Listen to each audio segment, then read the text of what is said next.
आपका चाचा भतीजा में लड़ाई होगा वो आप भूल जाएंगे, दोनों आदमी कूद जाएंगे तालाब में। आपका पांख उसके देह में लगेगा, उसका पांख इसके देह में लगेगा, और मछली को हम लोग पकड़ने में व्यस्त हो जाएंगे, दुश्मनी भूल जाएंगे। क्या बोलिए कि हम लोगों में एकता है कि नहीं? साबित हो गया ना एकता है। उसके बाद अगर हमारे जाति समुदाय पर, मैं पूरे बिहार, पूरे देश, उत्तर प्रदेश, मध्य प्रदेश, कई राज्य में जाता हूं, दौरा करता हूं, समाज के सुख दुख को जानता हूं।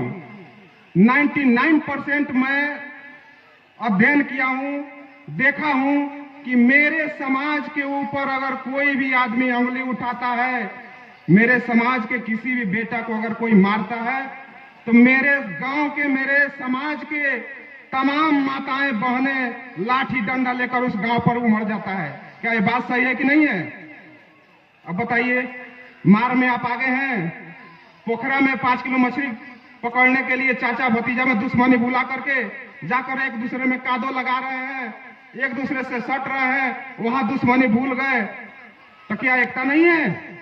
एकता है। अब आइए कि हम में कमी कहां है, वो मैं बताता हूं। हम लोग कमी को ही मानते हैं कि एकता नहीं है, ये हमारी कमजोरी है। और इस दुनिया में जो भी लोग मजबूत हुआ है, जो भी लोग सुखी संपन्न हुआ है, वो अपने कमजोरियों को पहले दूर किया है, तब जाकर वो सुखी संपन्न हुआ है। पहले के जमाने में कबीलाई व्यवस्था था, धन की कमी थी, खाने पीने का अभाव था, तो एक कबीला यानी एक गांव, एक पटीदार मिलकर दूसरे कबीला पर हमला करते थे, डाका डालते थे, लूट कर लाते थे ईमानदारी से, उस डाका का धन, लूट का धन बांटकर अपने परिवार का भरण पोषण करते थे। ये हमारी सभ्यता का पहला सीढ़ी था। धीरे धीरे धीरे जैसे जैसे सभ्यता का विकास होते गया, देश और दुनिया में सिस्टम बदलने लगा। आप देखिएगा कि पूरे दुनिया पर ब्रिटिश हुकूमत का राज था, अंग्रेजों का राज था। उस समय कबीला कबीला पर हमला नहीं करता था, एक देश का सभी लड़ाकू लोग, सभी बुद्धिजीवी लोग, सभी सुखी संपन्न लोग एक संगठनिक मीटिंग किया और इंग्लैंड से चलकर अमेरिका पर चढ़ाई किया, अमेरिका को जीत लिया। अमेरिका को जीतने के बाद फ्रांस को जीत लिया, फ्रांस को जीतने के बाद भारत को जीत लिया। ऐसे तमाम मुल्कों को जीतते जीतते ब्रिटिश हुकूमत का राज पूरे दुनिया में हो गया। कहता है लोग कि जहां से सूरज उगता था और जहां अस्त होता था, वहां तक अंग्रेजों का शासन था। दोस्तों, वह जब युग बदला, एक देश दूसरे देश पर चढ़ाई करना जब छोड़ दिया, सभी देश में प्रजातंत्र का एक हवा बहा, सभी देश आजाद हो गए, कोई किसी को गुलाम नहीं बना सकता था। वो उसी दरमियान हम लोग भी आजाद हो गए।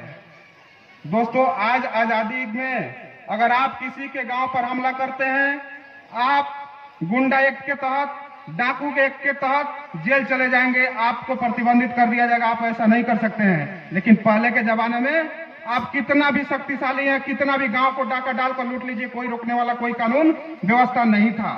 आज कानून व्यवस्था है, आप कोई भी गलत काम, गलत कदम नहीं उठा सकते हैं। लेकिन हम लोगों के लिए सौभाग्य की बात है कि आज हम लोग डाका डाल करके अपने परिवार को भरण पोषण नहीं कर सकते हैं, लेकिन हम लोग पढ़ा लिखा करके अपने बेटा को DM, collector, SP, teacher, engineer, doctor, तमाम तरह के नौकरियों में डाल करके हम लोग अपने परिवार को राजा बना सकते हैं, अपने बेटा को राजा बना सकते हैं। ये है तरीका। उसके बाद इस राज्य में जब हम लोग स्वतंत्र हो गए, तो दो तरह से सुखी संपन्न हो सकते हैं, दो तरह से राजा हो सकते हैं। एक पढ़ाई लिखाई करके सुखी संपन्न वाले पद पर जाकर के, और दूसरा प्रजातंत्र में विधायक का चुनाव लड़के, प्रमुख का चुनाव लड़के, मुखिया का चुनाव लड़के, सांसद का चुनाव लड़के, और बहुमत के आधार पर अगर क्षमता है तो आप प्रधानमंत्री और मुख्यमंत्री भी बन सकते हैं। यह अवसर किसी युग में नहीं था जो इस युग में अवसर प्रदान किया गया है। इसमें बहुमत की सरकार होती है, बहुमत जिसका ज्यादा उसकी सरकार बन जाती है। भारत की संस्कृति का जातीय व्यवस्था का एक तरह से आकलन किया जाए तो किसी भी जाति के पास उतना वोट नहीं है कि अपने दम पर सरकार बना ले और अपने दम पर मुख्यमंत्री बन जाए, जब तक वो दूसरे जाति को वोट नहीं लेगा। क्या सच्चाई है कि नहीं? क्योंकि अभी बिहार में जाति सर्वे हुआ है, उसमें किसी जाति का 1%, आधा परसेंट, 4%, 5%, 9%, 10%, अधिकतम कितना आया है परसेंट है? 17%। और मुख्यमंत्री बनने के लिए कितना वोट चाहिए? कितना प्रतिशत चाहिए आपके पार्टी को वोट?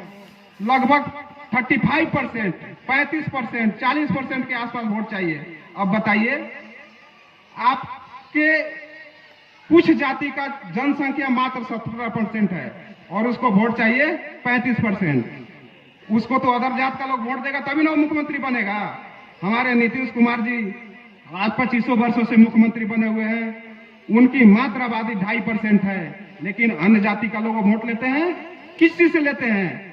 डंडा चलाकर नहीं लेते हैं, तरीका से लेते हैं।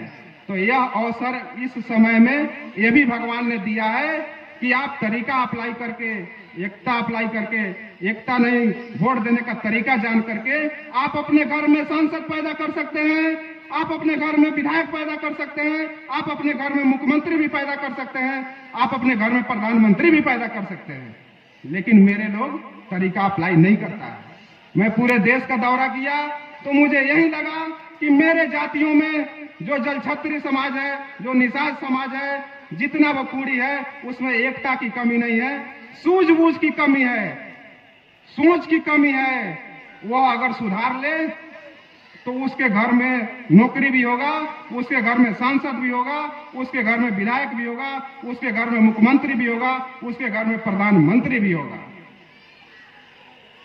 दोस्तों, एक कवि ने लिखा है कि दुश्मन को मैं ढूंढ लाऊंगा 7 समुंदर पार से, दुश्मन को ढूंढ लाऊंगा मैं 7 समुंदर पार से, लेकिन कैसे